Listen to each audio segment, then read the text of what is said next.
Olá, sejam bem-vindos a mais um Tripla Visão e hoje estamos estreando na Bassoft, um lugar novo para vocês, um lugar maior que promete algumas surpresas.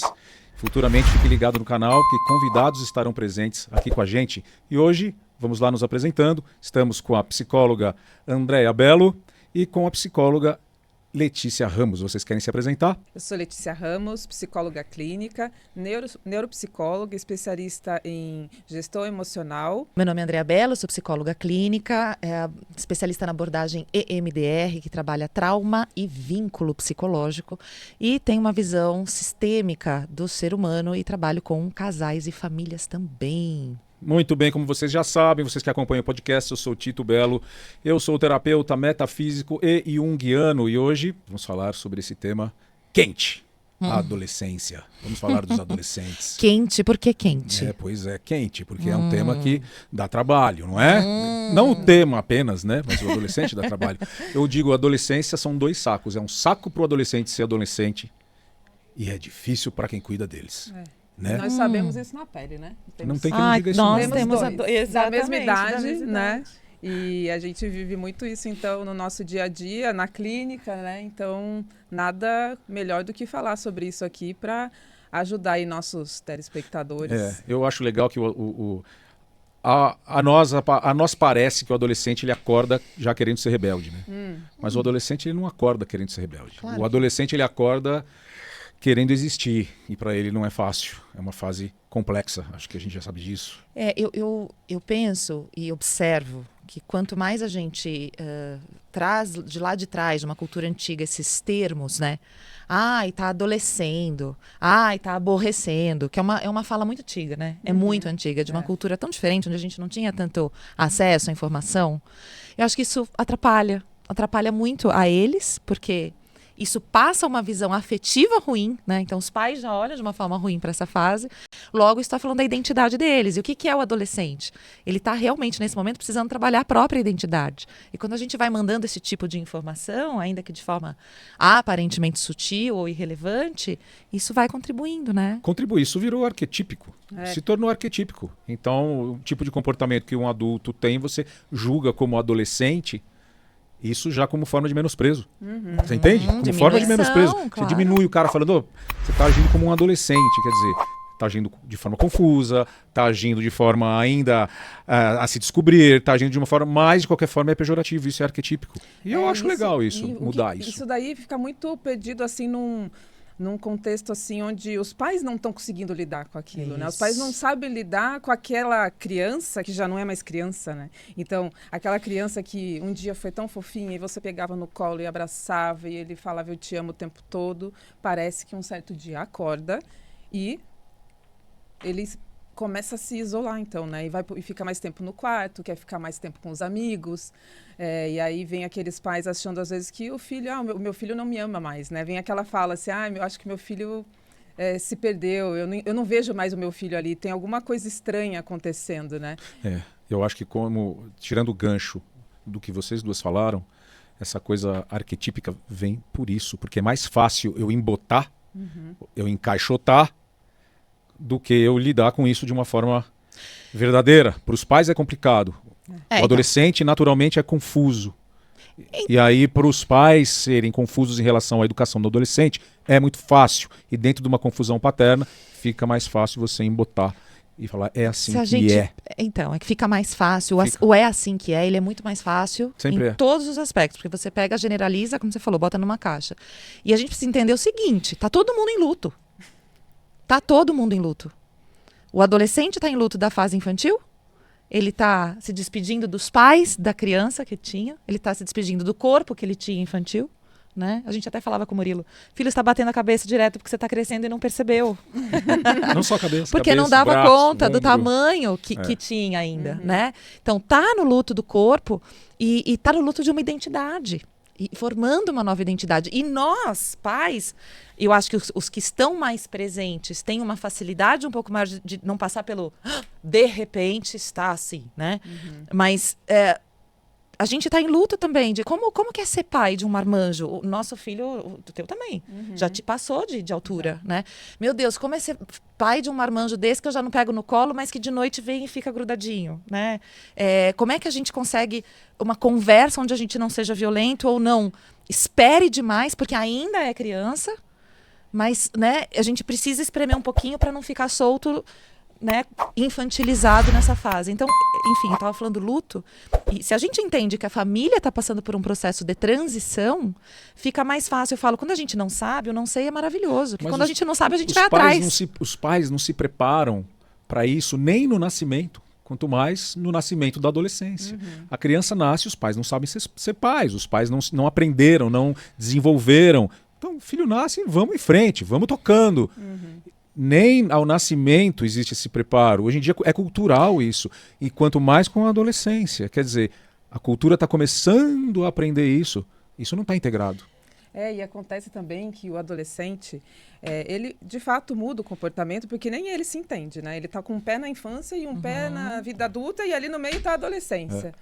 E tudo ali dentro daquele corpo está acontecendo, né? Inclusive as podas neurais, né? Aí que começam, então, o que quer dizer uma poda neural? É nada mais do que o cérebro dizendo assim, isso aqui não é mais usado, então vamos jogar fora, não precisa mais, isso aqui a gente está usando, então vamos manter, né? E nesse vai e vem do que precisa, o que não precisa, do que o seu corpo precisa, é que refletem nos comportamentos. Então, o adolescente, ele vai ficar um pouco mais recluso mesmo. E às vezes vai acordar com uma cara mais fechada, diferente daquela criança que acordava sorrindo, querendo brincar. Ele vai querer ficar mais introspectivo. Na maioria das vezes, o adolescente fica mais introspectivo porque ele está querendo entender o que está acontecendo com ele, que ele não consegue nem nomear.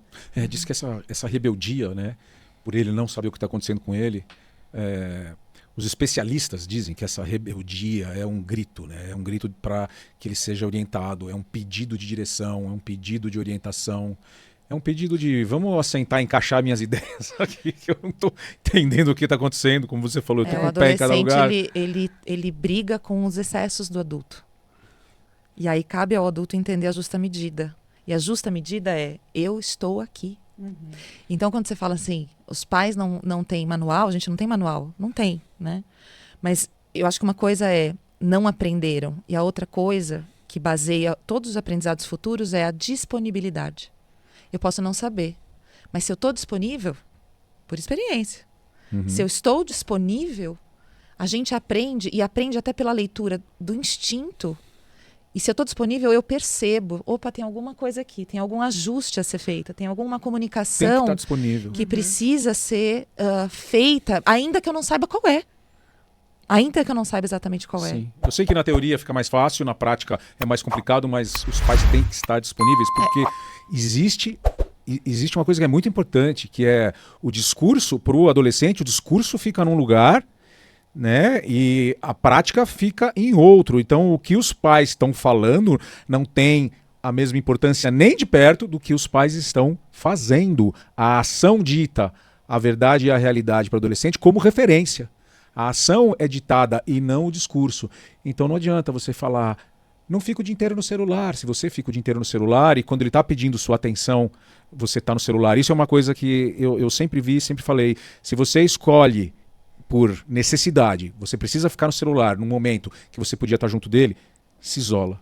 Vai para o seu canto de trabalho, não fica do lado de uma criança com o seu celular. E isso, a sensação que isso dá a ela é uma sensação de desqualificação, é uma sensação, na verdade está se acentuando a sensação de inexistência, eu não existo mesmo, que é o que o adolescente tem muito forte. Sim, e tem uma coisa também, a criança, o adolescente, ele aprende com o que ele vê e não com o que é dito, então às vezes a gente fica muito tempo nessa, faz isso, faz aquilo, mas o que você está falando é o que você faz? É a primeira pergunta importante para se fazer, né?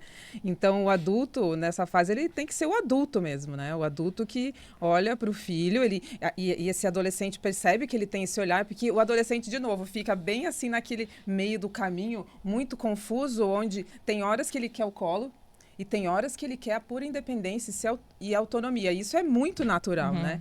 E aí, como você disse, é a disposição, os pais estarem ali atentos, disponíveis, no sentido de essa disponibilidade, de estarem com esse olhar para o adolescente. E sabe o que essa disponibilidade sem descarregar gera? A frustração em cima, isso. né? sem descarregar a frustração. Sabe o que essa disponibilidade gera? Que você possa, a partir do seu exemplo, você possa trazer autorresponsabilidade para o adolescente. Sim. Trazer autorresponsabilidade é fazer com que ele pense e ele entenda as consequências de cada ato. Eu acho que isso é importante. Os pais tendo isso, pô, a gente fala isso, a gente ensina isso, a gente dá palestra para adultos falando disso, né? Falando das forças invisíveis que fazem com que os adultos driblem a autorresponsabilidade. Imagina a gente exigir isso do adolescente. E isso vem pelo exemplo. E exigem. Exige muito. Então eu acho que a gente deve passar a autorresponsabilidade para os adolescentes. Isso é importante no sentido de não só... É aquela história. Quando você se vê útil, você se vê valorizado. Então é uma forma dele se sentir existente. É uma forma dele existir. Às vezes a gente fala, não, ele não quer fazer, deixa, ele não quer. A gente sabe que você dá tarefas para os adolescentes e você, às vezes, ser incisivo nisso. Essas são funções, isso tem que ser feito. Não tem colher de chá, isso tem que ser feito. Faz com que ele se sinta responsável, valorizado, visto. Mas qual é uma grande implicação nessa história do fazer o que tem que ser feito e fazer com que eles façam? É que muitas vezes, ou pela sobrecarga do adulto, ou pelo cansaço, ou pelas frustrações, a gente acaba falando, né? Eu falo os pais, falando da pessoa, da criança, do adolescente. É porque você é preguiçoso, porque você tem que mudar esse comportamento, porque você... Ao invés de falar da coisa em si. Isto precisa ser feito, ainda que você esteja com preguiça. Fale-me mais sobre isso. O que é falar da coisa em si? Da coisa em si é fazer o que tem que ser feito. A louça que foi pedida para ser lavada, ela tem que ser lavada, né? Ela tem que ser lavada. Ponto. Mas isso. Mas aquilo. Então ela tem que ser lavada, né? Ela tá. Por exemplo, isso aconteceu hoje. Essa louça é proporcional ao seu tamanho, não estamos exigindo nada além do que você de fato consiga fazer.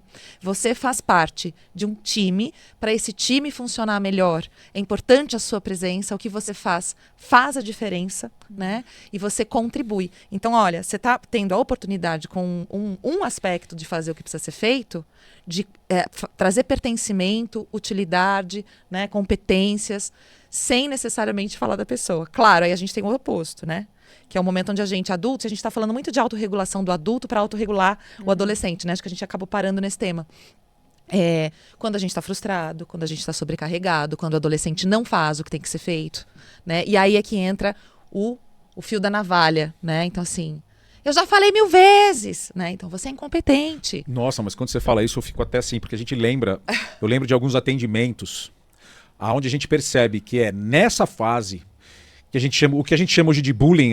Quando a gente fala bullying, o que você imagina? Tá lá na escola e o amiguinho, o colega. Mas, pô, o adolescente sofria bullying em casa, sem saber que isso era um bullying, ou sem o pai e a mãe acharem que isso é um bullying, com essa forma de desqualificação. Então, aqui a gente indo à frente, que adulto ele vai se tornar. E a gente sabe isso, e vocês já devem ter passado por isso também em consultório, a gente sabe isso através dos atendimentos, onde a gente vai resgatar o momento da adolescência em que ou o pai ou a mãe, em algum momento forte, trouxeram um vazio tão grande, que eles tiraram uma parte desse adolescente lá de dentro, que essa parte morreu. É um aspecto dele que morre. Quando a gente fala um aspecto que morre, é uma força, é um aspecto de força que morre. E que aí lá na frente vai trazer uma consequência específica. E aí a gente vai descobrir em terapia. Eu diria que congela, não é que morre, porque dá pra gente restituir, né? Dá pra ressuscitar. Dá pra ressuscitar, né? Mas olha, às vezes é um corte, falando da frustração, às vezes é um corte de cabelo que fez em desagrado a expectativa do pai, e aí a gente pode ampliar para diversas escolhas, inclusive da profissão, né? E aí o adolescente faz como uma disruptura, como algo desbravador, né? Para ele mesmo, em função da própria integridade, assim, eu existo, eu vou fazer do jeito que eu quero, porque eu tenho um pouco mais de autonomia sobre o meu próprio corpo, sobre aquilo que eu quero vestir, sobre aquilo que eu quero fazer de mim, né? E sem fazer mal para ninguém. E de repente ele decepciona profundamente os pais ou um dos pais. E aí sim, né? Então esse ímpeto que foi é legítimo e experimentado nessa fase, ele pode ficar congelado. Eu estou falando, assim, pelos panos de um caso. Deixa eu dar um exemplo bem rapidinho. Nas minhas oficinas de expressão, eu trabalhava muito com pessoas que eram acima de 30, 35 anos. E a gente descobria coisas muito semelhantes. Fica um exemplo. Um rapaz, por exemplo, que ele não podia ter voz quando ele era adolescente, ele era desqualificado, isso não é para criança, isso não é para você, isso não é para sua idade. E que nessa fase adulta, depois dos 30 anos, tinha muita dificuldade de se expressar, muita dificuldade de troca. Ele sempre achava que tudo que ele ia falar, ou ele ao abrir a boca, ele ia ser menosprezado, desprezado e que não ia ter valor a fala dele. Isso atrapalhava demais ele no trabalho, atrapalhava demais ele nas relações e até para arrumar um relacionamento amoroso. Né? Só um exemplo. E isso era comum. Estrutura, né? É uma estrutura que vem. Isso é comum. Quer dizer, como é que lá personalidade. na frente... Então, quando a gente fala de adolescentes, o que a gente está falando aqui é dos pais. É dos pais. Sim. E é importante que os filhos consigam ir para o mundo, né? Porque, e essa é tão paradoxal, porque ao mesmo tempo que a gente quer que eles vão para o mundo, fica aquela sensação assim, tô perdendo a minha criança. E é isso que vai acontecer mesmo, né? Você vai ver seu filho indo pro mundo. E se ele tiver coragem de ir pro mundo, é porque você fez um bom trabalho, né? Então, ao mesmo tempo que dá aquela dorzinha, tô perdendo, né? Parece que eu tenho aquela sensação de perda, de ninho vazio, que, né, a gente fala muito. Essa sensação de ninho vazio, ela é muito saudável, né? Porque se seu filho foi pro mundo, é porque ele se sente seguro, né? Ele quer experienciar o mundo. Isso é o mais natural e o mais saudável. Agora, quando você tem um filho que tem medo e que quer ficar sempre com os pais, na casa dos pais, aquela coisa assim, é que aí que tem que tomar cuidado e olhar assim, será que não tá faltando alguma coisa aí, Eu acho que está faltando uma mudança para os pais. Uma mudança no comportamento dos pais, de algum modo, porque eu acho assim, quer dizer, a gente sabe que isso acontece quando um filho ele está querendo tomar conta de um pai, quando ele está querendo se colocar à frente e resolver problemas e até arcar com consequências mais pesadas, isso tem um significado simbólico muito grande. Quer dizer, como é que esse pai se coloca perante ele, não é? Quando uma mãe ela se coloca de filha do filho ou de esposa do filho, isso a gente vê, né, na nossa área, a gente vê isso acontecer de monte, né? Sim. Isso também vai trazer um prejuízo futuro muito grande para esse adolescente. Totalmente. Onde o adolescente substitui o homem da casa, né? Ele vira o homem da casa, não é? Então, isso vai trazer também uma distinção do que seria esse rapaz no futuro livre, no futuro aberto. Ele não vai ter mais aquela mesma liberdade. Aquele aspecto que era para se desenvolver não se desenvolveu porque ficou preso e amarrado na função de pai. A gente está falando de um momento na cultura assim, do planeta, de uma forma geral, onde a adolescência está ganhando também um novo... É uma nova forma mesmo. Então, aquilo que há pouco tempo atrás, então assim, o adolescente tem que começar a se preparar para vestibular, faculdade, quer dizer, uma vida, de uma certa forma, hoje a gente pode falar isso, engessada, né?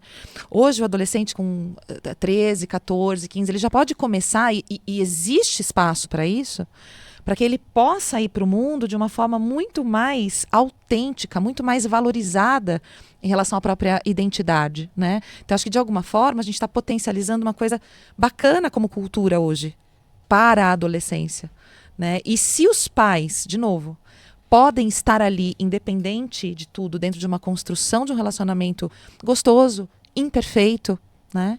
Mas que se expressa numa tentativa legítima de união, de reparação, isso favorece o lugar dessa pessoinha no mundo. Sim, a aceitação da imperfeição ela é crucial. Ninguém é perfeito nem para educar e nem para receber educação. Isso é muito importante. Mas o entendimento, né, essa aceitação e o entendimento de que se fez o melhor, se faz o melhor, e de que quem rege tudo isso é o amor, né, quem rege tudo isso é esse time de coração, aí a coisa vai. Isso facilita, inclusive, a questão do colocar limites. Colocar limites, né? Eu estava pensando muito sobre isso. Como é que a gente coloca limite de uma forma não agressiva? Primeiro, sabendo que limite não é punição. Limite é afeto. Cuidado, amor, né? Quando eu posso dizer, nossa, filho, seu armário está completamente zoado, bagunçado. A minha mãe ficava enlouquecida comigo, porque, olha, eu fazia igual. Eu não tinha noção do que era, de fato, deixar um armário em ordem, né? Então, assim, eu lembro de como era eu pensar, arrumar o armário. Não, parece que não tinha sinapse para né? Então, adulto, a gente criou essa referência, né? Inclusive, isso é uma coisa para ser pensada. Quando você solicita algo para esse adolescente, para o teu filho, qual a expectativa que ele está fazendo do que você está pedindo e qual é a tua expectativa em relação àquilo? Então, essa comunicação precisa estar sendo considerada. Sim, e eu achei interessante que você falou da sinapse, né? Eu não consigo não prestar atenção nisso, porque é isso. A gente acredita que ele saiba fazer. Deveria, mas talvez ele não saiba. E aí ele vai precisar, é assim que tem que ser feito. Então, se você precisa desse armário pronto, talvez em algum momento você vai ter que sentar e falar assim, é assim que se faz. Porque... Mais de uma vez. Mais de uma vez, esse é o ponto também, né? Tem que ter a santa paciência de explicar mais de uma vez. E é nessa hora que os pais desistem. E é nessa hora que não é para desistir. É nessa hora que não é para desistir. Ok, vamos para as nossas considerações finais, porta de saída? Vamos lá. Vamos. Então é isso, assim, a adolescência é essa busca de identidade, de autonomia, de lugar no mundo, né? E é importante, então, que nessa educação tem esse olhar dos pais, então, de entender que é uma fase, vai passar, e essa criança meio adulto precisa desse olhar e dessa atenção para o seu desenvolvimento. É muito importante. Uhum. É a lembrança de que nenhuma casa está pronta e que a casa vai se modelando junto com o adolescente. Ok. A minha porta de saída, na verdade, é para os pais. O olhar para dentro, como eu sempre digo, né? É o meu slogan pessoal. Olhar para dentro muda o jogo. E o que eu acredito é que os pais observarem a si mesmo para ter qualquer tipo de contato, qualquer tipo. Você precisa entender qual é a base do que você está trocando com o adolescente. Da onde vem a base da sua bronca, da onde vem a base do seu conselho, qual é a base da sua conversa, da troca que você está tendo. Porque, claro, o adolescente ele vai pegar pela frente. A gente tem pais narcisistas, a gente tem pais com problemas, a gente tem pais estressados, a gente tem pais com diversos problemas de saúde mental. E esses pais vão ter que dar conta de um jeito ou de outro para esse adolescente. Então a minha porta de saída fica para esses pais olharem para si, para os próprios problemas potenciais. Não façam os seus filhos de degrau, não façam os seus filhos de ferramenta da sua própria vaidade, não façam os seus filhos de trator que vai abrir um caminho para você. Imagine e respeite que ele é uma pessoa que está lá para ir ao mundo e ele deve e deverá cuidar de si e aprender a cuidar de si e dos próprios filhos. Você fazendo um bom trabalho com ele vai fazer com que ele faça um bom trabalho com os filhos dele. Olhe para sua história, vá buscar olhar para sua história e para aquela criança sua que não foi atendida.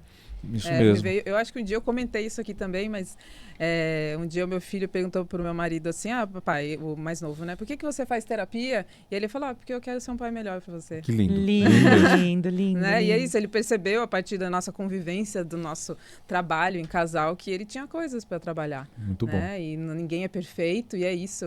A gente está em constante mudança. Né? É o maior ato de amor, né? Se cuidar para cuidar do outro. Muito bem. Esse foi o Tripla Visão. A gente está aqui novamente, estamos nesse espaço gostoso, na Bassoft, esse lugar muito acolhedor. E continuem com a gente. Até o próximo episódio.